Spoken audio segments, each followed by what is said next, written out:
구약 성경 사무엘상 3장 1절부터 21절까지의 말씀입니다. 구약 성경 411면쯤에 있습니다. 사무엘상 3장 1절부터 21절까지 한 절씩 교독하겠습니다. 아이 사무엘이 엘리 앞에서 여호와를 섬길 때에는 여호와의 말씀이 희귀하여 이상이 흔히 보이지 않았더라.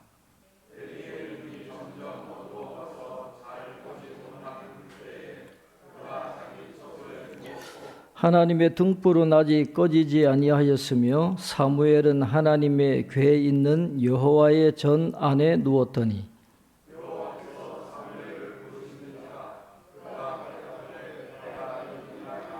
엘리에게로 달려가서 이르되 당신이 나를 부르셨기로 내가 여기 있나이다 하니 그가 이르되 나는 부르지 아니하였으니 다시 누우라 하는지라. 그가 가서 누웠더니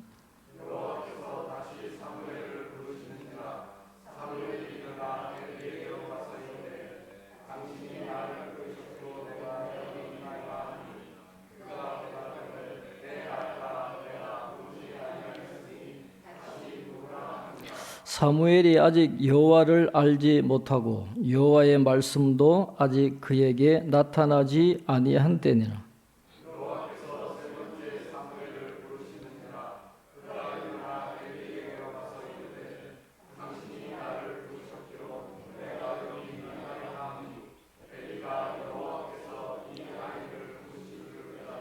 엘리가 사무엘에게 이르되 가서 누웠다가 그가 너를 부르시거든 내가 말하기를 여호와여 말씀하옵소서 주의 종이 듣겠나이다 하라 하니 이에 사무엘이 가서 자기 처소에 누우니라.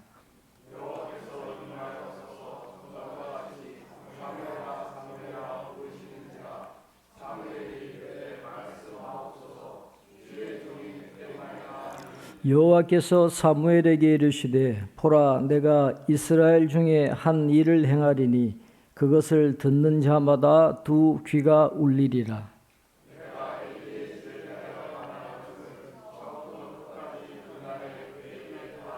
내가 그의 집을 영원토록 심판하겠다고 그에게 말한 것은 그가 아는 죄악 때문이니 이는 그가 자기의 아들들이 저주를 자청하되 금하지 아니하였음이니라.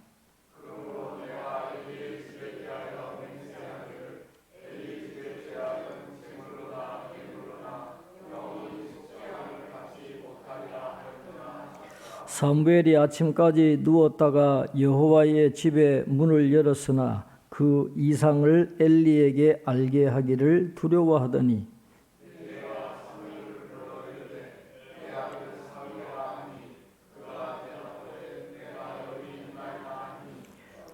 이르되 내게 무엇을 말씀하셨느냐 청하노니 내게 숨기지 말라. 내게 말씀하신 모든 것을 하나라도 숨기면 하나님이 내게 벌을 내리시고 또 내리시기를 원하노라 하는지라.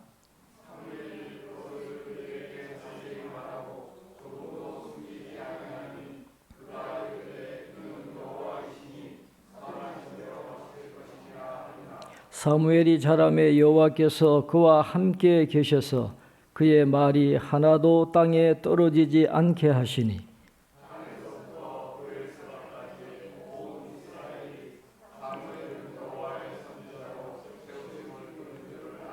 함께 봅니다. 여호와께서 실로에서 다시 나타나시되 여호와께서 실로에서 여호와의 말씀으로 사무엘에게 자기를 나타내시니라. 아멘. 교회 소식은 주보를 참조해 주시기 바랍니다. 우리 환우들 위해서 기도해 주시고 오늘은 부서별 총회가 있고 다음 주에는 정책당회가 있겠습니다. 사무엘 3장은 사무엘이 처음으로 하나님의 음성을 듣는 이야기를 자세하게 기록을 해 놓고 있습니다. 그 이야기는 어느 날 밤에 시작이 됩니다. 1절에 보면 아이 사무엘이 엘리 앞에서 여호와를 섬길 때에는 여호와의 말씀이 희귀하여 이상이 흔히 보이지 않더라 그랬습니다. 아이 사무엘이라 그랬어요. 히브리어의 나하르라는 말인데, 이 나하르라고 하는 말은 아주 어린 애를 이야기하는 게 아니고 아주 폭이 넓습니다. 어린 유아로부터 이 청년기의 나이까지를 통틀어서 이 나하르다, 아이다, 그렇게 이야기했습니다. 유대 역사가 요세푸스에 의하면 하나님께서 이 사무엘을 부르셨을 때가 12살이었을 때다, 그렇게 기록을 하고 있습니다. 예수님께서 성전에 올라가신 것도 12살이거든요. 그래서 유대인들의 이 통념 속에는 한 12살이 되면 이제 성전으로 올라가는 것이 이제 관습이었는데, 하나님이 이제 그것을 인정하시고 사무엘을 12살 때에 부르신 것으로 그렇게 생각을 하고 있습니다. 엘리 앞에서 여호와를 섬길 때에는, 이 사무엘 상에 벌써 이 표현이 세 번째 반복해서 등장을 하고 있습니다. 엘리 앞에서 여호와를 섬길 때, 이 사무엘은 하나님의 종이었어요. 사무엘의 정체성은 어디에 있느냐? 하나님과의 관계에서 그가 그 정체성을 얻었습니다. 어떤 세상의 권세나 권위나 명예나 부나 거기에 정체성을 두지 않고 사무엘 하면 하나님의 종이에요. 하나님을 일평생 섬겼던 믿음의 사람이었습니다. 그런데 그 사무엘 주변에서 당시의 제사장들과 레위인들이 성전에서 섬기고 있었음에도 불구하고 그때가 어떻게 한 시대였습니까? 여호와의 말씀이 희귀하여 이상이 흔히 보이지 않았다 그랬어요. 변함없이 이 성전에서는 하나님께 제사드리고 율법으로 가르치고 그 일이 계속해서 이루어졌습니다. 그런데 여호와의 말씀이 희귀해서 이상이 흔히 보이지 않았던 영적인 타락의 시대였다 그랬어요. 영적인 어두움의 시대였어요. 변함없이 제사장들은 이스라엘 백성들에게 규칙을 지키게 하고 율법도 가르치고 제사도 드리고 다 했지만 중요한 하나님의 말씀이 임하지 않았고 하나님의 계시가 임하지 않았다라는 것입니다.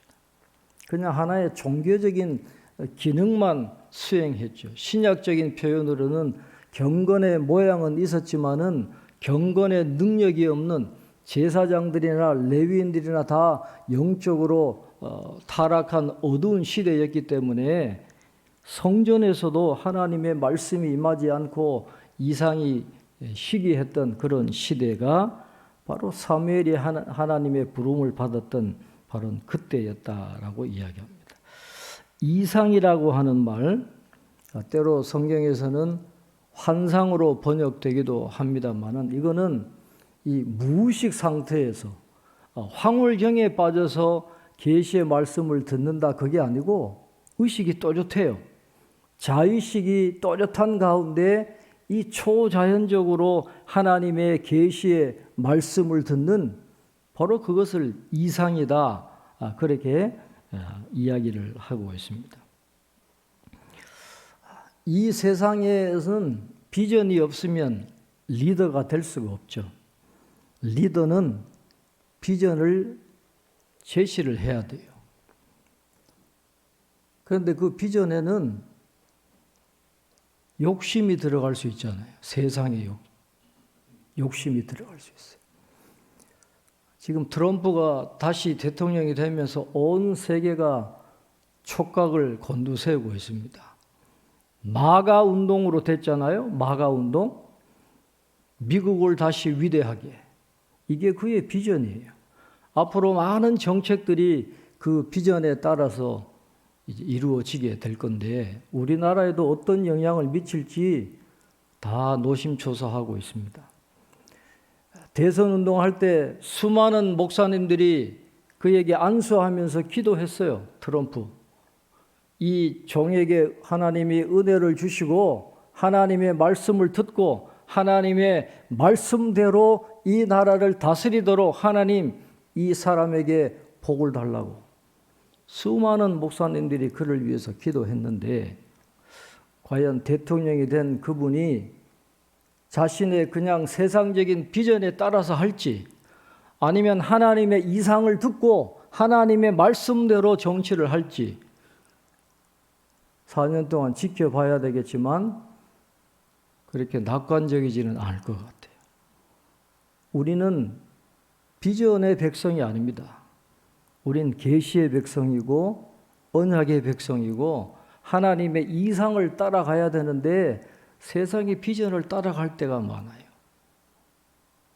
그러나 하나님은 우리에게 이상을 들려주시기를 원하고 그 뜻대로 나아가기를 원하시는데 이 사사시대는 타락한 시대이기 때문에 성전에서조차도 말씀이 들리지 않고 이상이 희귀한 그런 시대였다 그랬습니다.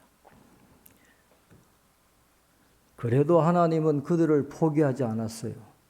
한 사람을 세우셔서 그들에게 놀라운 은혜를 베풀어 주시는데 이스라엘의 그 지도자를 세우기 위해서 하나님이 친히 그들에게 다가오시는 장면이 2절 이하에 기록이 되어 있습니다. 2절 3절에 보면 이렇게 말씀합니다.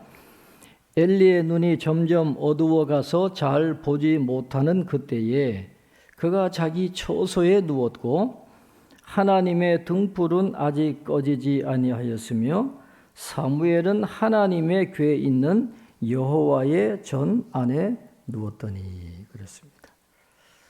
엘리가 98세에 죽었으니까 연세가 많죠.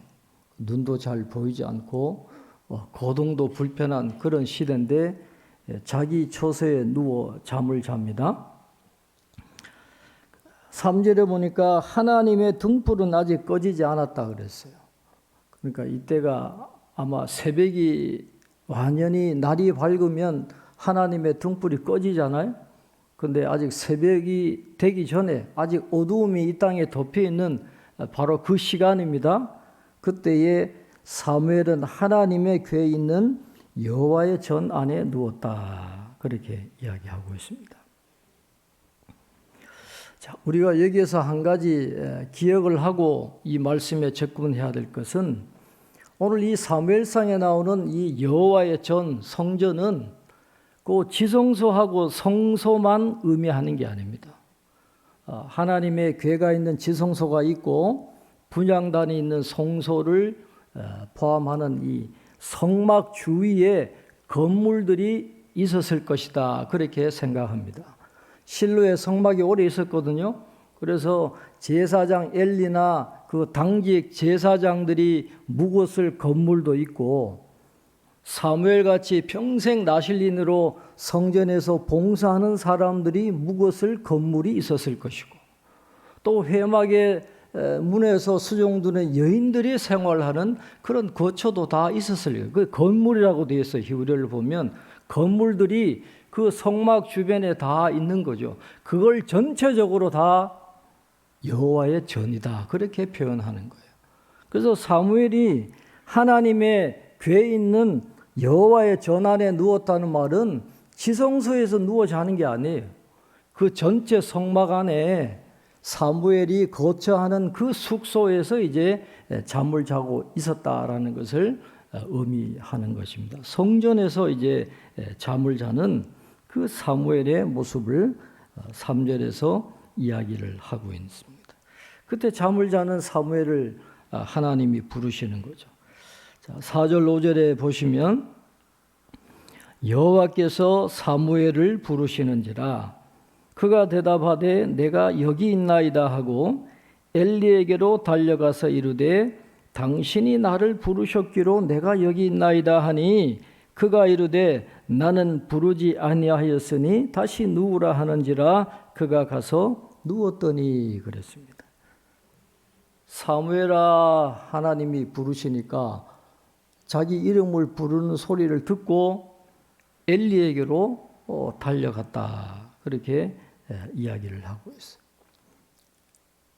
엘리에게 가서 이야기하니까 나는 부른 적이 없으니까 다시 가서 자라. 아마 엘리는 이 사무엘이 뭐 꿈을 꾸었든지 헛것을 들었든지 그렇게 생각을 했겠죠. 이런 것을 보면 아마 당시에 사무엘은 이 제사장의 활동이나 레위인들의 그 활동을 돕는 역할도 했지만 엘리 제사장의 개인 시종이 아니었을까 그렇게 봅니다.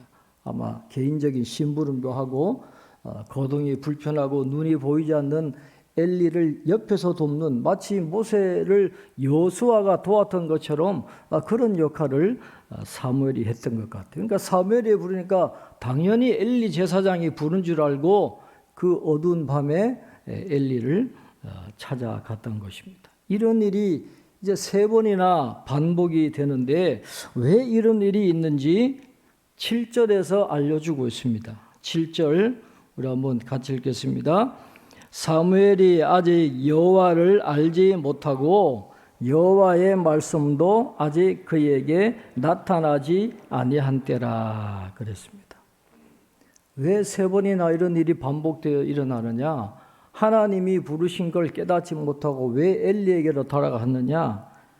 사무엘이 아직 여호와를 알지 못하고 여호와의 말씀도 아직 그에게 나타나지 아니한 때라 그랬어요. 사무엘이 하나님에 대해서 모르고 있었다 그게 아니잖아요.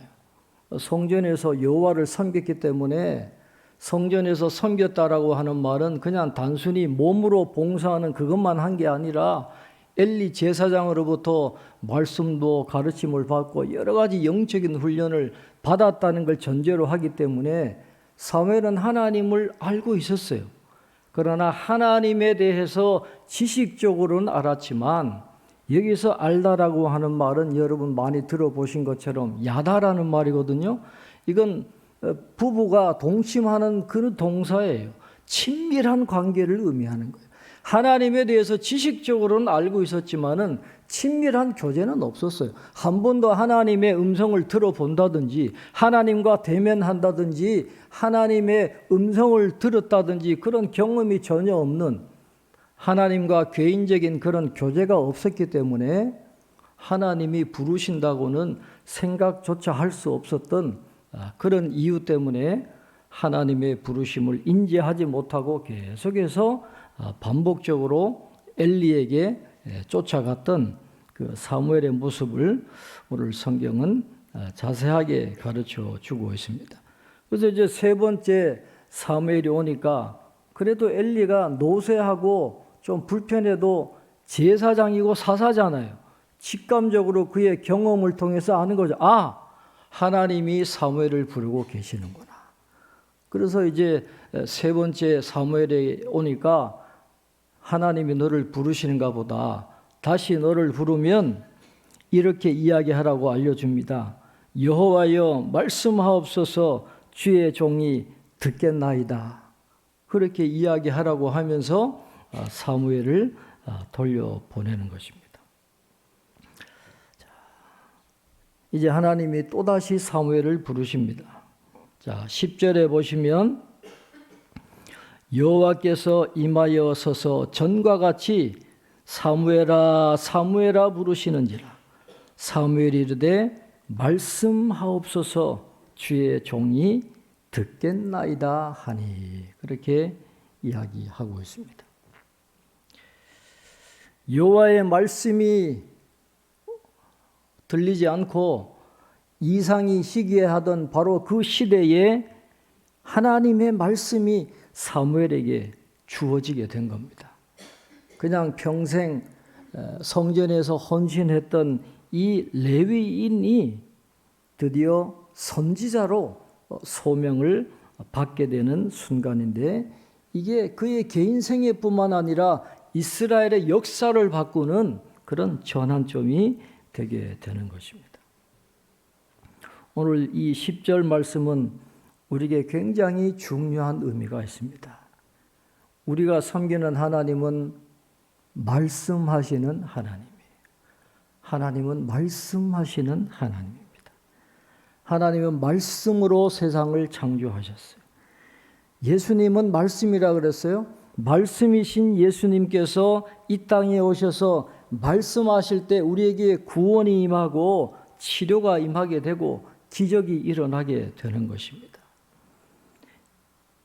성경에서 가장 돋보이는 것은 하나님이 개인적으로 대화를 나누듯이 말씀하신다라는 거예요. 하나님은 어떤 강력한 연설을 하신다든지 어떤 포고문을 발표하신다든지 그렇게 하지 않고 아브라함과 모세나 이사야나 예레미야나 사무엘 같은 이 사람을 이름으로 불러주시고 그들에게 대화하시면서 하나님의 말씀을 들려주셨다라는 거예요. 하나님은 인격적인 하나님이시고 대화를 나누듯이 말씀을 주시는 하나님이에요. 그런 하나님이 개인적으로 우리에게 말씀을 주시면 우린 들어야 되는 거죠.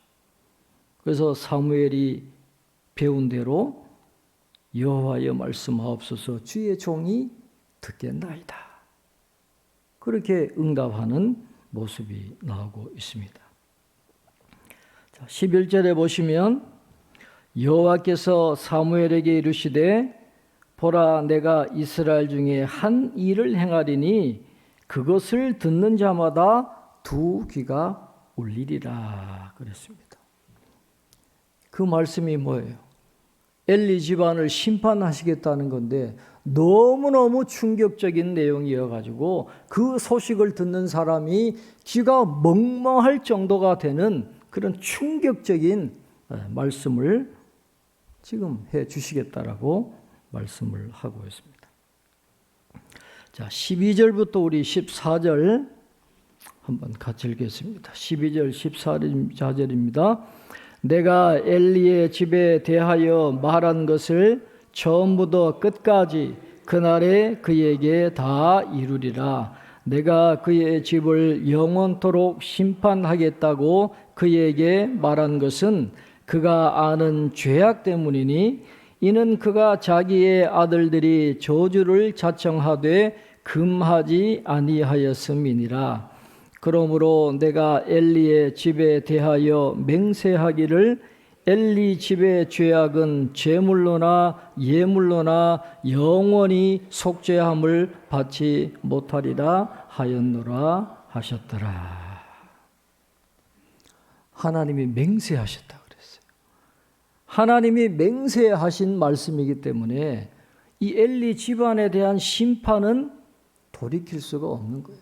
그대로 처음부터 끝까지 이루어지게 될 것인데 문제는 엘리 집의 죄악은 제물로나 예물로나 영원히 속죄함을 받지 못하리라. 속죄제를 드리지만 속죄되지 않는 제사가 있어요. 않는 죄가 있어요. 하나님을 경멸하는 죄. 제사를 멸시하는 건 하나님을 멸시하는 거예요. 그건 제물로나 예물로나 영원히 속죄받을 수 없는 그 죄를 졌기 때문에 엘리 집안은 망할 수밖에 없었다는 거죠. 제물로나 예물로나 영원히 속죄함을 받지 못하는 죄가 제사장 집안에서 일어났다는 것이 이게 얼마나 큰 충격입니까? 그러니까 이스라엘은 희망을 찾아볼 수 없는 그런 영적으로 완전히 어두운 이 엘리의 두 눈이 흐린 것처럼 영적으로 완전히 어두운 그런 시대였다는 것을 오늘 성경은 우리에게 가르쳐 주고 있습니다. 사무엘이 15절에 보시면 사무엘이 아침까지 누웠다가 여호와의 집의 문을 열었으나 그 이상을 엘리에게 알게 하기를 두려워하더니 그랬어요. 이 여호와의 집의 문을 열었다는 말은 그냥 지성소와 성소가 있는 그 성소의 문을 열었다라는 말이기보다도 여러 건물이 있었다 그랬잖아요. 그러니까 그런 문을 열고 하루 일과를 시작하도록 준비하는 그런 일들을 아마 사무엘이 했던 것 같아요. 그래서 하루 일과를 시작하면서 그런데 하나님의 그 엄중한 심판의 말씀을 엘리에게 전하기가 두려웠다. 어떻게 쉽게 전할 수 있었겠어요? 그러니까 이 엘리가 또 보통 사람은 아니잖아요. 나이가 98세가 다 됐고 사사로 생활했고 제사장이니까 벌써 감이 있을 거 아닙니까? 그러니까 사무엘에게 불러 묻는 거죠. 자, 16절에서 18절 우리 한번 같이 읽겠습니다. 엘리가 사무엘을 불러 이르되 내 아들 사무엘아 하니 그가 대답하되 내가 여기 있나이다 하니 그가 이르되 내게 무엇을 말씀하셨느냐 청하노니 내게 숨기지 말라 내게 말씀하신 모든 것을 하나라도 숨기면 하나님이 내게 벌을 내리시고 또 내리시기를 원하노라 하는지라. 사무엘이 그것을 그에게 자세히 말하고 조금도 숨기지 아니하니 그가 이르되 이는 여호와의 신이 선하신 대로 하실 것이니라 하니라. 엘리가 협박을 합니다. 너 제대로 안 가르쳐주면 하나님이 너에게 벌을 내리시고 또 내리시기를 원한다. 그렇게 협박을 하니까 사무엘도 어쩔 수 없이 숨김없이 하나님의 그 심판의 말씀을 전해 주었다 그랬습니다. 자, 여기에서 하나님은 사무엘에게 지금 중요한 가르침을 주시고 계시는 것입니다. 이제 선지자로 부름을 받았잖아요. 그래서 이제 앞으로 선지자가 되면 하나님의 말씀을 전해야 되는 거예요.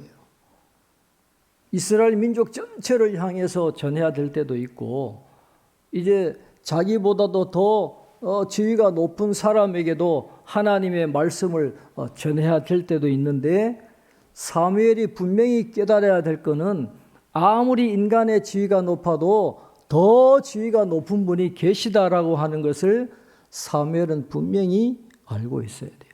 하나님의 말씀은 그 어떤 권위보다도 높은 분의 말씀이기 때문에 아무리 힘들어도 그게 왕이라 할지라도 자기가 전해야 된다라고 하는 사실을 오늘 이 엘리에게 말하는 것을 통해서 하나님께서 분명히 가르쳐 주고 있는 것입니다. 그래서 하나님의 말씀을 그대로 이야기하니까 오늘 엘리의 반응이 어떻습니까? 그가 이르되 이는 여호와의 신이 선하신 대로 하실 것이니라. 여러분 엘리의 성품을 한번 상상을 해보시죠. 만약에 하나님이 우리 집에 대해서 저의 집에 대해서 모든 자녀들까지 다 몰락하게 될 것이다 하는 그런 심판의 말씀을 주신다고 한다면 하나님의 뜻이니 선하신 대로 이루어질 것이다. 이렇게 쉽게 그냥 이야기할 수 있을까? 엘리가 우유부단한 사람이어서 그랬을 수도 있고 하나님에 대한 믿음이 워낙 좋아서 하나님이 하시는 건 모든 것이 다 옳으시니까 큐트인의 표현대로 100% 선하신 하나님을 믿으니까 순순히 이런 대답을 했는지 아니면 하나님께서 기회를 주셨는데도 불구하고 이미 하나님의 사람이나 여러 경로를 통해서 경고를 주셨거든요. 경고를 주셨다는 말은 하나님이 회개의 기회를 주셨다는 거예요. 그런데도 아무런 조치도 취하지 않고 이는 여호와의 신이 선하신 대로 하실 것이니라. 이걸 우리가 좋게 봐야 되는 걸까요? 어떻게 비판적으로 봐야 되는 걸까요? 엘리는 참 훌륭하게 시작했지만 끝은 별로 좋지 않았던 것 같아요. 하나님의 뜻은 그들이 회개하고 돌아올 것을 원했는데 결론적으로는 실패하지 않았나 그렇게 생각을 하게 됩니다. 사무엘이 하나님의 음성을 듣고 이제 선지자로 세움을 받게 되는데 오늘 19절부터 20절에 이렇게 말씀합니다. 우리 같이 읽겠습니다. 사무엘이 자라매 여호와께서 그와 함께 계셔서 그의 말이 하나도 땅에 떨어지지 않게 하시니 단에서부터 브엘세바까지의 온 이스라엘이 사무엘은 여호와의 선지자로 세우심을 입은 줄을 알았더라. 아멘. 사무엘이 자랄 때 하나님께서 그와 함께 하시지 않은 적이 없었어요. 하나님의 음성을 듣고 하나님의 부름을 받기 전에도 하나님께서 사무엘과 함께 하셨지만 이제는 그와 함께하는 방식 자체가 달라졌어요. 하나님이 그에게 말씀하셔서 선포하면 그대로 이루어지는 새로운 방식으로 하나님께서 사무엘을 사용하시는 그런 말씀이 나옵니다. 그러니까 단에서 브엘세바까지라고 하는 것은 온 이스라엘을 통칭하는 성경에서 나오는 그런 주요 명칭이잖아요. 온 나라가, 온 이스라엘 백성들이 사무엘은 여호와의 선지자로 세우심을 받았구나 하는 것을 인정하도록 하나님께서 사무엘을 높이시는 그 장면이 19절부터 20절에 나오고 있습니다. 결론적으로 가장 중요한 말씀이 나옵니다. 우리 21절 우리 한번 같이 읽겠습니다. 여호와께서 실로에서 다시 나타나시되 여호와께서 실로에서 여호와의 말씀으로 사무엘에게 자기를 나타내시니라. 다시라는 말에 여러분 동그라미 합시다. 다시. 제일 중요한 말은 다시라는 말이에요. 다시라고 하는 것은 부흥을 정의하는 말입니다. 믿음의 한 사람이 세워지니까 영적인 부흥이 그 땅에 임하고 하나님의 나라가 세워지는 놀라운 역사가 일어나게 되었다 하는 것을 우리에게 가르쳐 주고 있습니다. 그 변화의 시작은 하나님의 말씀이에요. 사무엘에게 하나님의 말씀이 임하고 하나님의 말씀이 이스라엘에 전파되니까 새로운 영적인 분위기가 형성이 되는 것이고 이스라엘 위에 하나님의 축복이 임하게 되는 그런 놀라운 은혜가 있게 되었다 하는 것을 오늘 성경은 우리에게 가르쳐 주고 있습니다. 사무엘이 여호와를 섬길 때 여호와의 말씀이 희귀하여 이상이 흔히 보이지 않는 시대였다 그랬습니다. 여러분, 우리 시대를 생각해 보시면 바로 그때가 아니었을까 싶어요. 하나님의 말씀이 희귀한 시대, 이상이 흔히 보이지 않는 시대, 수많은 세상의 비전이 선포되고 수많은 세상의 음성이 들리는 이때에 우리가 누구의 음성을 들어야 되겠습니까? 오늘 사무엘이 이야기한 것처럼 여호와여 말씀하옵소서 주의 종이 듣겠나이다. 여기에 부흥의 핵심 키가 있고 우리의 인생을 책임져 주시는 하나님의 은혜를 경험할 수 있는 핵심 키가 바로 거기에 있습니다. 우리가 세상에 귀 기울이지 말고 늘 하나님의 말씀에 귀를 기울이고 하나님의 말씀을 듣고 주의 종이 듣겠나이다. 그렇게 고백하면서 하나님의 뜻대로 걸어가는, 그래서 하나님 우리를 책임져 주시고 부흥하게 하시고 하나님의 뜻을 이루어 주시는 그런 은혜를 누리는 우리 모두가 될 수 있기를 바랍니다. 기도하겠습니다.